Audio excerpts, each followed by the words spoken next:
Luhansk क्षेत्र में 5 रूसी विमानों को मार गिराया गया है। इस वक्त एक बड़ी खबर, रूस का भी नुकसान हुआ है और अब खबर यह है कि रूसी विमानों को मार गिराया गया है।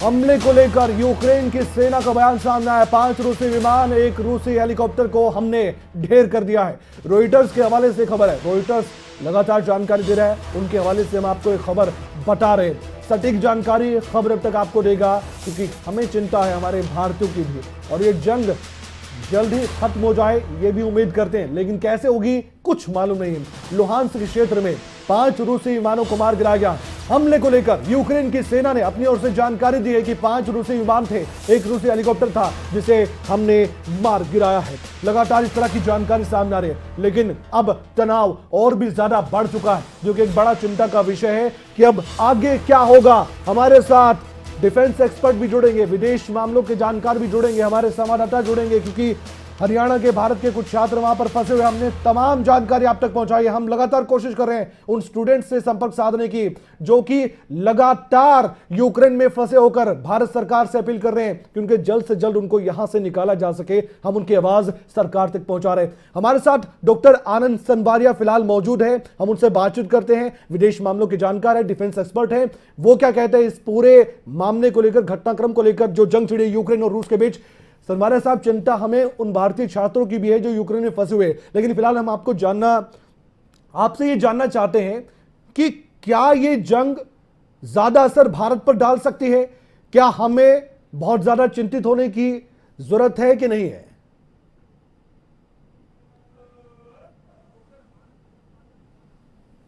कमल जी, थैंक यू। आपने बड़ा इंपॉर्टेंट टॉपिक आज छेड़ा है और सारा वर्ल्ड इस वक्त बहुत दुखी हालात से हो रहा है कि जिस चीज़ का अंदेशा था वो हो गया।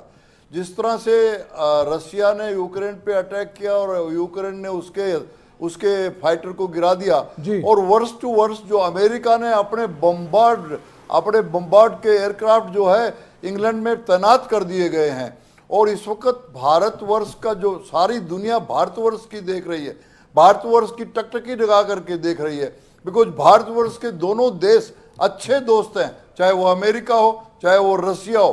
कल रसिया ने यूएन सिक्योरिटी काउंसिल में कहा है कि भारतवर्ष का जो भी रवैया है वो एक प्रशंसनीय रवैया है, और इस वक्त हर वक्त यही सारी दुनिया यही प्रार्थना कर रही है कि ये युद्ध जिस तरह से रॉकेट मिसाइल डाले जा रहे हैं, मैं फिर कहना चाह रहा हूँ ये युद्ध की प्रकाष्ठा है। ये युद्ध तो पिछले 30 साल से चल रहा था, लेकिन वो जिस तरह से ये एक दूसरे से भड़कावे वाली बात आई है, और लेकिन इस वक्त किसी भी हालत में यूएन की सिक्योरिटी काउंसिल को अपनी पूरी ताकत यूज करते हुए दोनों कंट्रियों को ये आदेश दिया जाए या पूरी वर्ल्ड ओपिनियन बनाई जाए कि ये युद्ध को आगे भड़कने से आगे बढ़ने से रोका जाए, क्योंकि कमल जी रसिया भी एक न्यूक्लियर पावर है, अमेरिका भी न्यूक्लियर पावर है, और यूक्रेन ने कसम खाई है कि आखिरी आदमी तक मैं लड़ता रहूंगा। जी जी जी जी, लेकिन बात वही है कि हमारे जो भारतीय छात्र हैं वो यूक्रेन में अभी फंसे हुए हैं। अभी सरकार से लगातार अपील कर रहे हैं अभिभावक भी। हमें अभी जानकारी मिली जीन से भी, एक जो डॉक्टर कामिनी है जो एजुकेशनल कंसल्टिंग है, वो अब लगातार संपर्क साध रही हैं यूक्रेन में फंसे भारतीय छात्रों से। एक वीडियो खबर के पास एक्सक्लूसिव आया सर, हमने दिखाया कि जो भारतीय छात्र हैं उनको बंकर में पहले ले जाया गया एयरपोर्ट पर, क्योंकि उनकी फ्लाइट थी। उसके बाद जानकारी मिली फ्लाइट रद्द हो गई, उसके बाद उनको ये कह दिया गया कि आप जाइए जहां से आए हैं। यानी कि भारतीय छात्रों की मुश्किलें बहुत बड़ी हुई हैं वहां पर।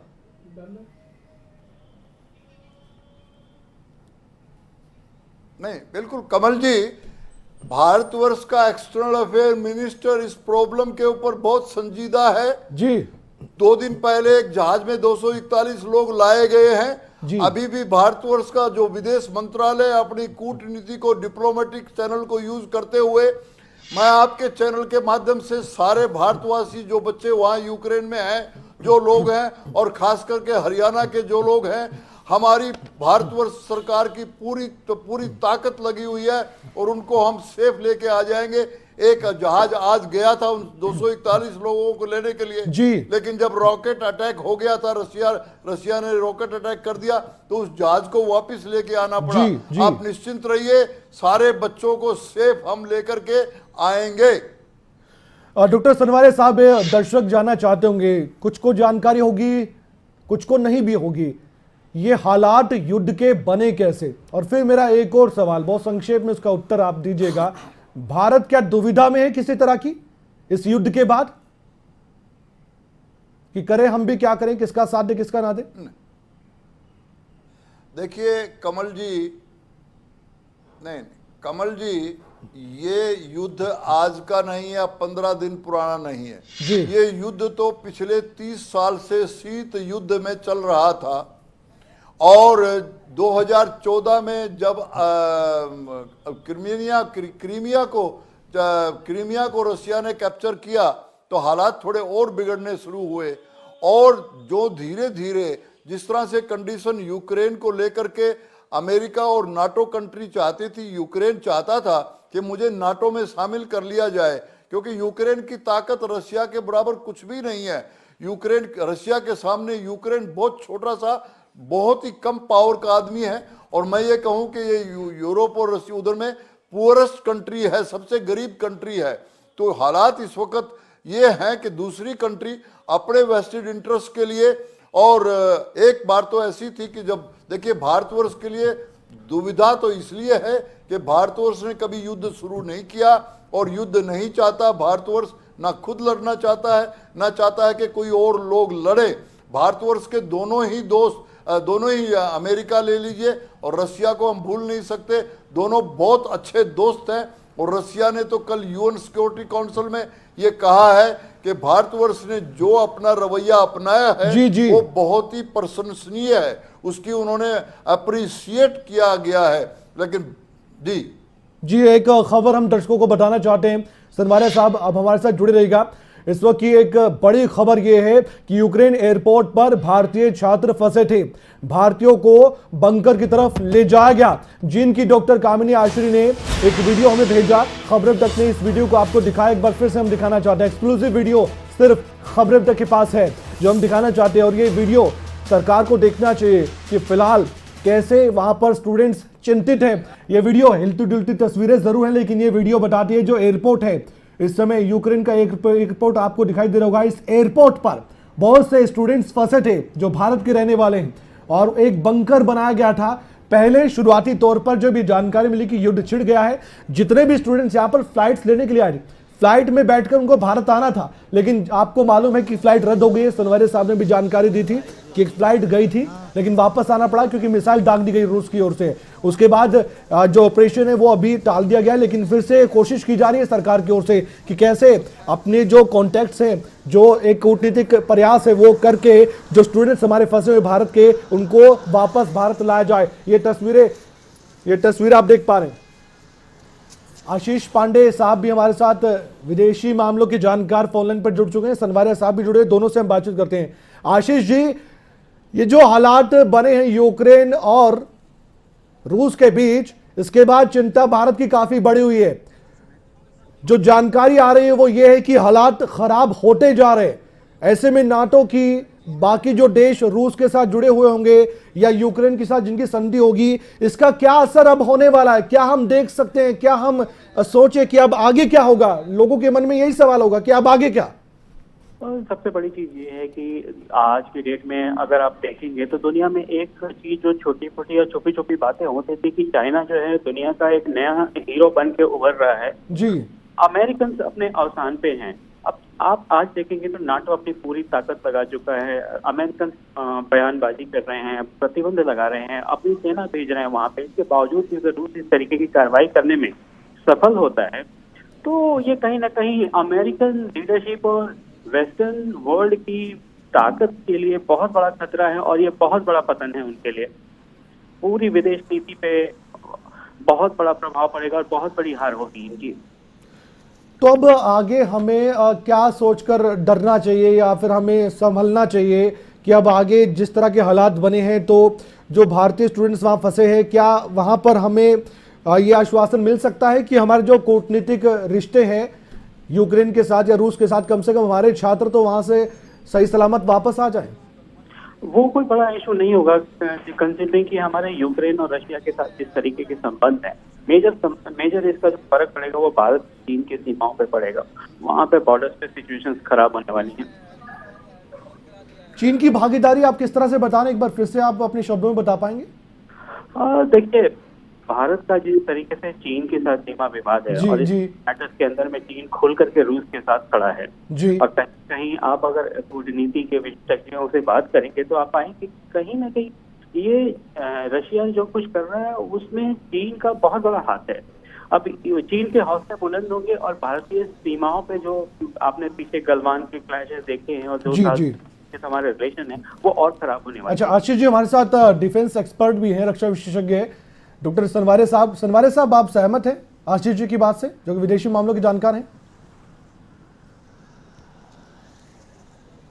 नहीं, देखिए, मैं ये कहना चाह रहा हूं कि भारतवर्ष का जो राजनीतिक संबंध है हाँ। यूक्रेन के साथ भी उतने ही मीठे हैं जितने रशिया और अमेरिका के साथ जी, है। जी। इस वक्त भारतवर्ष की चिंता, भारतवर्ष के जो छात्र वहां पे, भारतवर्ष के जो नागरिक वहां पे फंसे हुए जी। हैं, और मैंने बताया था अभी आपके हमारे विदेश मंत्रालय ने प्रोएक्टिव कर करके उनसे प्रार्थना की है और ये हर हालात में अपने सारे भारतीयों को, चाहे वो छात्रों चाहे वो बिजनेसमैन हो, हम निकाल करके लेके आएंगे। लेकिन बात यह है कि अगर भारतवर्ष का इस वक्त जो स्टैंड है वो बड़ा बैलेंस्ड स्टैंड है और उस बैलेंस्ड स्टैंड की हर जगह से बड़ाई हो रही है, चाहे वो रशिया है चाहे वो अमेरिका है, वो सब कह रहे हैं कि बहुत अच्छा स्टैंड भारतवर्ष इस वक्त ले लेकिन रहा इसी है। बीच ये जो जंग छिड़ी है दो देशों की, चीन इसका फायदा उठा सकता है क्या? सनवारिया साहब, आशीष पांडे जी तो संकेत दे रहे हैं कि ऐसा होगा कि रशिया, रूस जो भी कर रहा है उसके पीछे चीन भी बहुत बड़े हाथ के साथ भारत को नुकसान पहुंचा सकता है।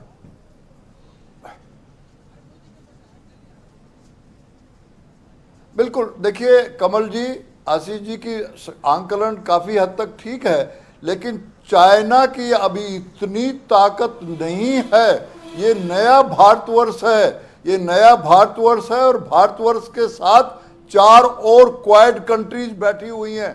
चाइना की पहले यही एक बड़ा पॉइंट है सनवारिया साहब, आपने बहुत बड़ा पॉइंट उठाया है। अब देखिए, यहां पर क्वाड की बात की आपने और उसमें ऑस्ट्रेलिया भी है, उसमें अमेरिका भी है, और आप जानते हैं कि अभी ज्यादा दिन नहीं बीते हैं, यूएस ने कहा है, यूएस का ऑफिशियल स्टेटमेंट है जिसमें उसने कहा है कि यहां पर भारत को स्पष्ट करना होगा कि वो किसके साथ खड़ा है।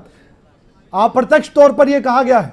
अब ऐसे में क्वाड की भी बात होगी कि आप तो हमारे साथ खड़े हैं। आप कल को ये कहेंगे, अमेरिका तो ये भी कहेगा कि रूस के साथ आप ऐसा कीजिए, जितने आपने हथियार खरीदने थे वो बंद कर दीजिए, जितने आपने आर्थिक संबंध थे वो भी तोड़ दीजिए। ये दबाव भी भारत पर बनाया जाएगा क्या? कमल जी, परसों हमारे माननीय विदेश मंत्री जी ने पेरिस में जो कॉन्फ्रेंस हुई थी, हाँ। और एक पत्रकार ने यही सवाल जो आप मेरे से पूछ जी, रहे जी, हो, जी, जी। वही सवाल मैं उनसे पूछा गया था जी। और जवाब ये था कि ये जो क्वाड का समझौता हुआ है आज नहीं हुआ। ये इसका मकसद देखिए, ये नहीं है कि तुम मेरे को हेल्प कर रहे हो तो मैं तुम्हारे को हेल्प कर रहा हूं। क्वाड का समझौता जो है भारतवर्ष की रक्षा के लिए नहीं है जी। ये पूरी एशिया के लिए एक प्रोपक्ष में देखा जाए, ग्लोबल सिनेरियो देखा जाए, तो हमारे रक्षा मंत्री ने भारतवर्ष का स्टैंड परसों बहुत क्लियर कर दिया गया है। अभी आशीष जी आप हमारे साथ जुड़े हुए हैं। जी आशीष जी, फिलहाल भारत कहां खड़ा है रूस और यूक्रेन की जंग के बीच? क्या भारत को अभी बैलेंस तरीके से ही बढ़ना होगा आगे, और इसका असर भारत पर किस तरीके से रहने वाला है? अमेरिका क्या प्रेशराइज कर सकता है भारत को, या दूसरे देश कर सकते हैं कि आपको स्पष्ट तो करना होगा आप कहां खड़े हैं? प्रेशर दोनों तरफ से होगा, रशिया की तरफ से भी होगा और अमेरिकन की तरफ से भी होगा। यूक्रेन से भी भारत के संबंध काफी अच्छे हैं और ये चीजें आएंगी।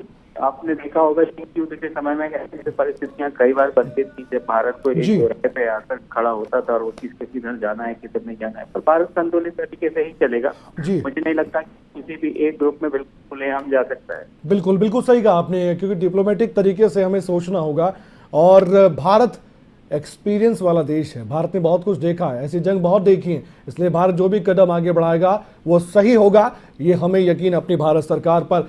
बहुत बहुत शुक्रिया आशीष जी, आप हमारे साथ जुड़े। सनवारे साहब, आपसे गुजारिश है थोड़ा और समय अपना दीजिएगा। एक बड़ी खबर सामने आ रही है, दर्शकों को बताना जरूरी है, ये फरीदाबाद से बड़ी खबर है। रूस यूक्रेन के बीच हरियाणा से खबर सामने आ रही है, क्योंकि चिंता हरियाणा की बड़ी हुई है, भारत की बड़ी हुई है।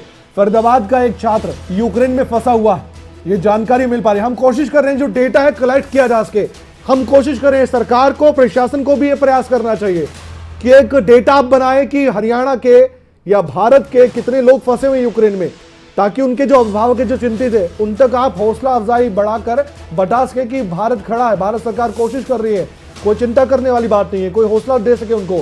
मेडिकल की पढ़ाई करने के लिए यूक्रेन एक छात्र गया, स्टूडेंट गया, और छात्र के परिजनों ने सरकार से रेस्क्यू करने की गुहार लगाई है। परिजनों को बेटे की सुरक्षा की चिंता सता रही है।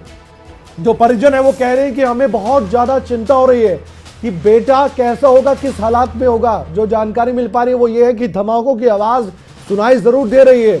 हमारे साथ हमारे संवाददाता अनिल राठी जुड़ चुके हैं, उनसे हम कुछ और जानकारी लेते हैं इस पूरे मामले को लेकर।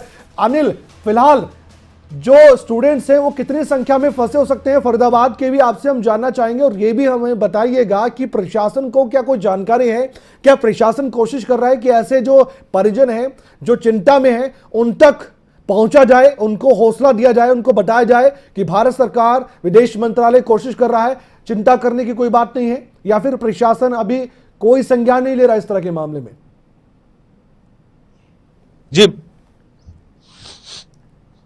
जी बिल्कुल, देखिए कमल जी, आपको बता दें कि जिस तरीके से मामले सामने आ रहे हैं, पहला मामला फिलहाल अभी हमारे सामने आया है। हालांकि इनके परिजन जो हैं वो जो यूक्रेन में जो है ये बच्चा फंसा हुआ है, एमबीबीएस की पढ़ाई के लिए, सेकेंड ईयर इसका वहां पे चल रहा है।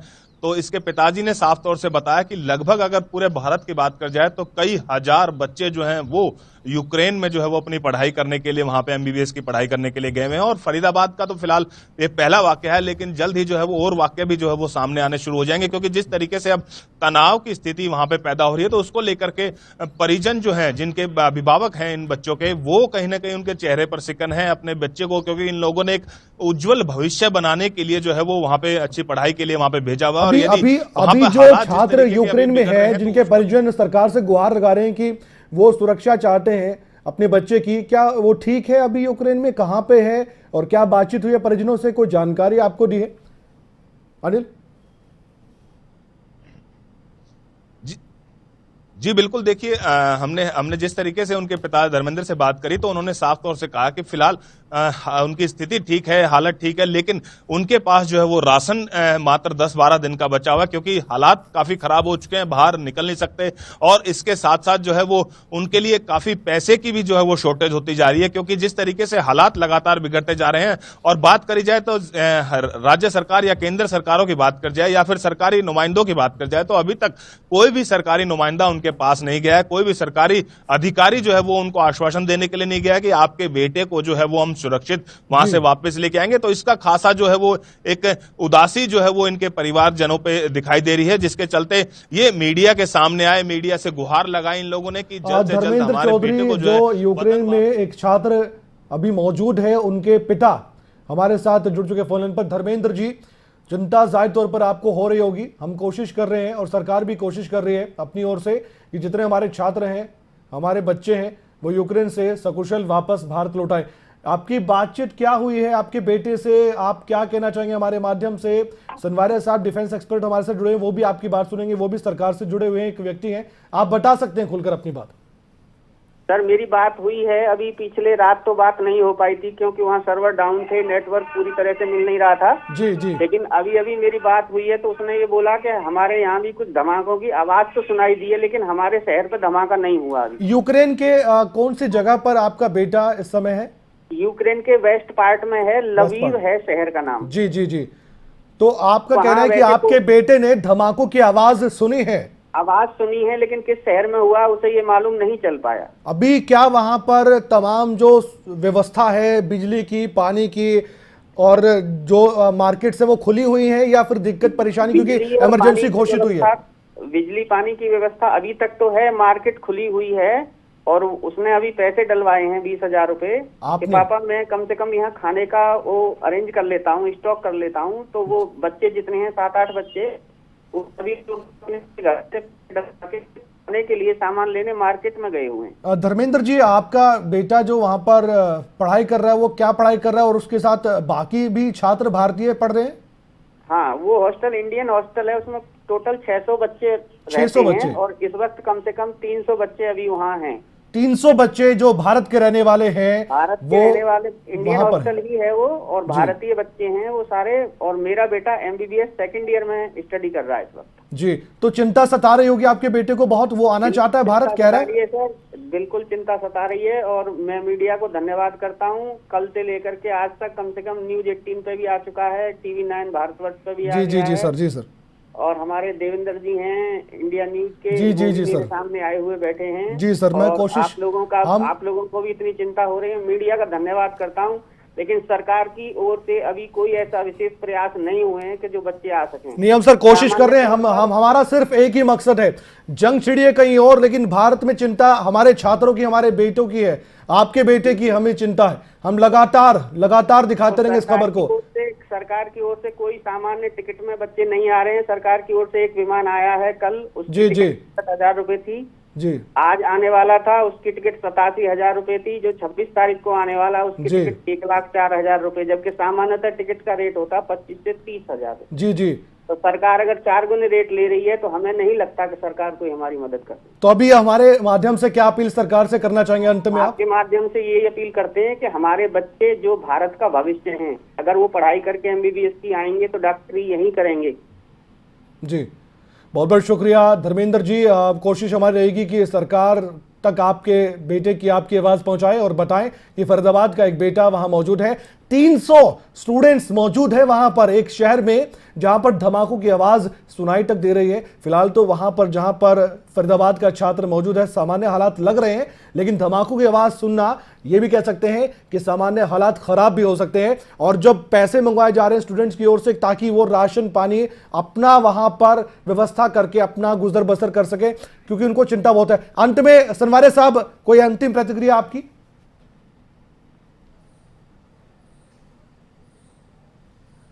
बिल्कुल, मैं आपके चैनल के माध्यम से कमल जी इन सारे पेरेंट्स को ये कहना चाह रहा हूँ, भारतवर्ष की सरकार की तरफ से कहना चाह रहा हूँ कि भारतवर्ष की सरकार ऐसे हालात में लोगों को निकालने में एक्सपर्ट है। मैं आपका ध्यान दिलाना चाह रहा हूँ, इराक से जनरल BK सिंह 400 आदमी निकाल करके लेके आए थे।